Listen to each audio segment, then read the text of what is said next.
Hello, this is Kyle Toledo. This is my podcast, and today I have three quick guests. I'm going to have them introduce themselves and tell why they're here. Start off with Davin. My name is Davin Butcher. I go to Columbus State and I'm in civil engineering, so I don't really know much about the topics. My name's Brianna Bullard. I go to Mount Carmel College of Nursing and I study nursing, so I know a little bit about this stuff. I'm Evan Young. I go to the Ohio State University. I study biomedical science and I'm pre-med, so I know a little bit about the lymphatic system as well. Okay, so what I think of like the lymphatic is like the superhero of our body that fights away the pathogens and any sort of disease. Yeah, you don't really think about it. No, not at all. So when we're like, if someone like Davin, when you come in here with not much knowledge of like the anatomy of your body, you could use a resource like the artificial intelligence GBT, and you can look up. But today I want to like discuss whether it could be right or regarding if it could have any misleading information that might give you wrong stuff you don't want to know. So first, I was thinking, let's get ourselves in with the AI. I have one on my lap, and I'm gonna ask it. Let's plug it in and say, what is the function of the lymphatic system? Okay, so it says the lymphatic system is a crucial part of the body that serves as multiple functions. Correct. Here's a concise explanation. It says it helps with fluid balance, immune defense, fat absorption, and waste removal. So yes, that's true. It does assist with fluid imbalances, I would say. No. And it does help with your immune defense. That's a big part of it. Yep. Immunology. And fat absorption, that's where I'm gonna have to actually look more into it, because from reading my textbook and stuff, I haven't really got that far into seeing where it discusses that. So maybe we could fact check that a little bit more. And waste removal, it definitely does that with the phagocytes Yeah. and all the engulfing. So what all cells. is involved in the immune system? So there's a bunch. Lymphatic. You have your two different types of cells, your T cells, your B cells, your blood, your leukocytes, your erythrocyte. Those aren't really correlated with your lymphatic, but your white blood cells, which is your leukocytes, they have your T cells, which can help make your B cells with your T helper to activate it. And basically these cells help fight off these carcinogens or any of these dangerous pathogens that enter the body. Like the flu. Yeah. So like we can think of the immune system of having like different barriers of protection, like chemical, biological. Yeah. different Those are ways. part of your innate, right? Yeah, it's Yeah, part like of you got physical barriers. You got like lysozymes in your saliva that break down bacteria when you take it in. And there's other organs, like even the tonsils. Yeah, absolutely. We don't even think about the tonsils are appendix. lymph nodes. Yeah. And your spleen is a big part of it. Mhm. Your thymus actually is where it matures and activates your T cells, and your bone marrow is where your B cells activate and mature. Now, there's also your adaptive immunity. So Yeah. it's like your memory cells, and we're actually not born with this. So if you're a baby and you get sick, you actually won't have an adaptive immunity. You start with your net. But as you age, you get older, and you go around public places like school or wherever you grow up around, you probably are likely to get sick, and this is where you build your adaptive immunity. For Even these cells. vaccines. You have cells to have memory, and vaccines are a good one. How does adaptive immunity work? Like, how does it propagate? The adaptive immunity, so like, let's say I get varicella chickenpox, and let's say I get a vaccine for it. What this does is it produces antibody, which comes along with the antigen. It helps fight off any bad antigens with the pathogen of varicella. So therefore, the B cells, when it recognizes you have varicella in you, it'll go and eliminate it. It'll recognize it. So it like learns how to kill the specific pathogen? Yeah, so like there's all these specific cells that have all specific. So it kind of like familiarizes the body with the antigen before you even get it. Yeah. So once it recognizes it, you have these things called toll-like receptors, or your PAMPs, and these things are these little things that talk to each other, and they go out and recognize and alert if they see any sort of phagocyte or phagocyte. So what else did you find on the lymphatic system when researching it? So when I'm researching the lymphatic system, I also found out that a big part of it has to do with your spleen. So let's ask this thing, what does the spleen, half.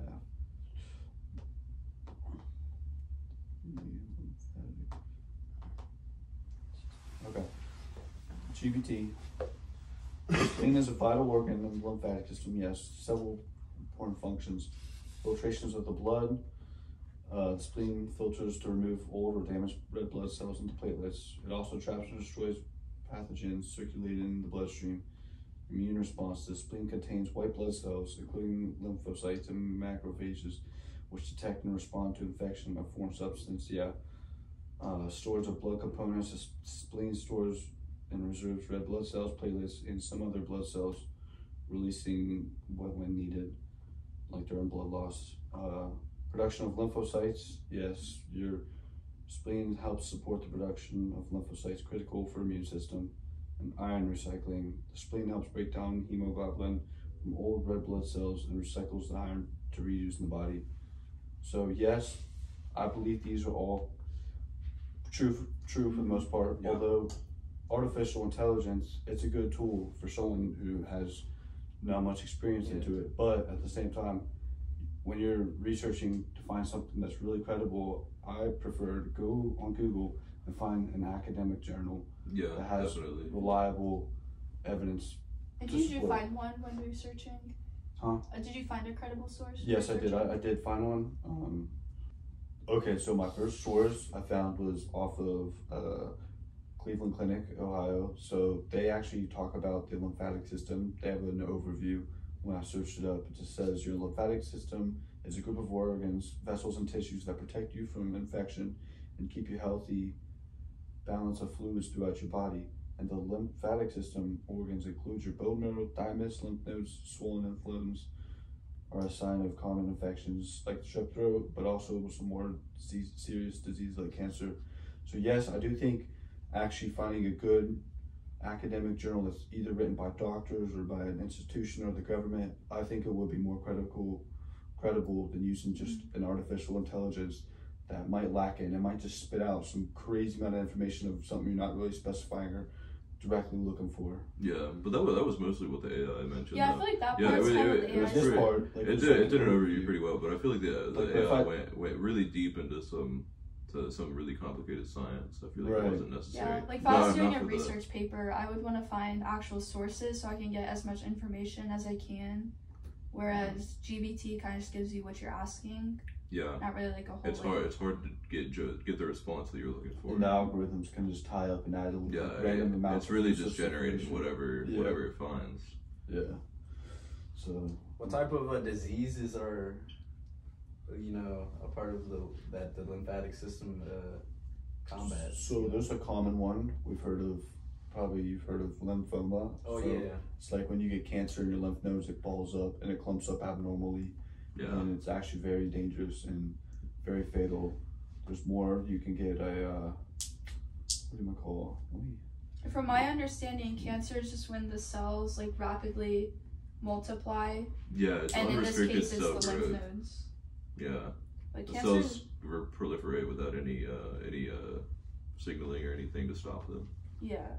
So Do you want to ask GPT for some diseases? That's exactly. Absolutely. So according to the AI, it says here are some common diseases in the lymphatic system. So yeah, lymphedema, blockage or damage to the lymphatic vessels. Yes. So I feel like lymphedema is kind of broad. It could be like a signaling condition to a lot of different other like bigger conditions, like even lymphoma. What is lymphedema? Could you give us like a? Yeah, it's just like a blockage or drainage to the lymphatic vessels. Yeah, what does it look like? Like how would I you think it's just describe like a clump, like it's just like a swelling. Lymph node. I agree. So I've noticed like when I get sick, in my neck, like they kind of swell, and sometimes you can see it, and you can definitely feel it. It's definitely painful. Lymphedema is a little bit more serious though. Like if you have it in like your joint area, your whole like calf area is gonna swell up. You look like a balloon. Like it's kind of crazy. It is. There's another one. I actually have not heard of this one. Lymphadenopathy. Did I say this right, Bree? Lymphadenopathy. Yeah. Have you heard of this one ever? No, I haven't. So what is that? The enlargement of lymph nodes due to infection. So it's like inflammation. Oh, okay. So I think that's what, that's what we're familiar with, but we don't really associate. So that's you don't associate that name with it. Yeah, no, I'll just say swollen. Yeah, but when you're really sick, you can feel even your lymph nodes swollen up here. Yeah, absolutely. Yeah. And the one I mentioned, lymphoma with the cancer being involved with the lymphocytes. There's more. There's filariasis, filariasis. Yeah. Filariasis. And then that just says the parasitic infection caused by Wuchereria. That seems like a pretty specific one. It says it's related to worms though. Okay. So chronic swelling and thickening of the skin due to lymphatic blockages. And that's what the AI said. We could look this one up more. There's just more examples. There's lymphangitis. That's just, I'd assume, inflammation in the lymphocytes. Bacterial. Probably bacterial, yeah. Castleman disease, which is just rare disease overgrowth of lymphatic tissue. So yeah, overall, the AI, artificial intelligence, I think it's pretty good to use as like a tool if you want to be quick and efficient with something more specific. Yeah, it did leave out some rare diseases like a generalized lymphatic anomaly where your lymph vessels or your lymph nodes swell like to the point where it starts damaging what the body systems around it. That's a more rare disease. So just wrapping up our context, there are a lot of rare and bad diseases related to the lymphatic system, but overall, someone like you who's going to go into this, you probably will use AI as a tool just because it's easy to access and it's pretty understandable with the terms. I feel like you're not hearing no crazy medical words you probably never hear. Yeah, and like a medical journal, I can't really understand half the stuff they're talking about. Yeah. Half the words. With AI, he always breaks it down for me, you know? Yeah, do you feel like other people feel the same way? Oh yeah, other people, that's why it's become so popular, because people can just understand AI a lot better than it's more efficient. Yeah. And even me in nursing, sometimes the words are a bit much and you've got to like break it down and it just takes a while to understand. Yeah. It's like having a teacher in your hands that you can just ask questions to. Yeah, absolutely. But you would never want to use it as your primary source. Yeah, no, you should always back it up with like a medical professional. Yeah. You don't want to take everything. Even if it cites its own sources, sometimes the sources aren't the best. Or like a .gov, something by the government. Yeah. Really you want to make sure that its sources are really credible. So what are some good sources that you guys use for like medical related? Honestly, institutions. Yeah. I mean, like PubMed has a lot of government like funded research. Yeah. So you know those are going to be credible sources, but sometimes they're a little bit more on the advanced side. I feel like Mayo Clinic, Cleveland Clinic, Johns Hopkins has good, and those are written at a level where like the general public could understand it. Yeah, I can understand those. Yeah. Pretty well. Do you use those sources very I use Mayo Clinic a lot. You know, whenever I'm feeling sick at home, I just want to know what I got. Yeah, you should definitely go to a doctor if there's some concerning symptoms. Yeah, if there's something that's like really concerning, I definitely could for sure use a doctor. That's rule. But if there's something small that you think you can fix, or you're deficient in like a mineral or something that maybe help you get sick, maybe I want to help my lymphatic system, maybe look up a good vitamin or a supplement. Definitely. You can use. Yeah, you should even if you're feeling sick, like you could also get blood work done, because usually the white blood cells will be high if you have an infection. So that's a big indicator. Yeah, definitely look out for that. And even like those small minerals, like I was talking about, like you could do like vitamin C or zinc to help boost your immune system. Yeah, that's very common now. A lot of people take them as supplements. Yeah, my mom takes it. Yeah, my mom does as well. Every morning. Yeah. So does my mom. Yep. But yeah, do you guys? I just wanted to wrap this up. Yeah, thank you for having us here. Do you guys have any last comments or concerns? No, I don't. Not really. I feel like I've learned a lot today about the lymphatic system. Yes, sir. Then, well, thank you guys for joining. Yeah, absolutely. Thank you.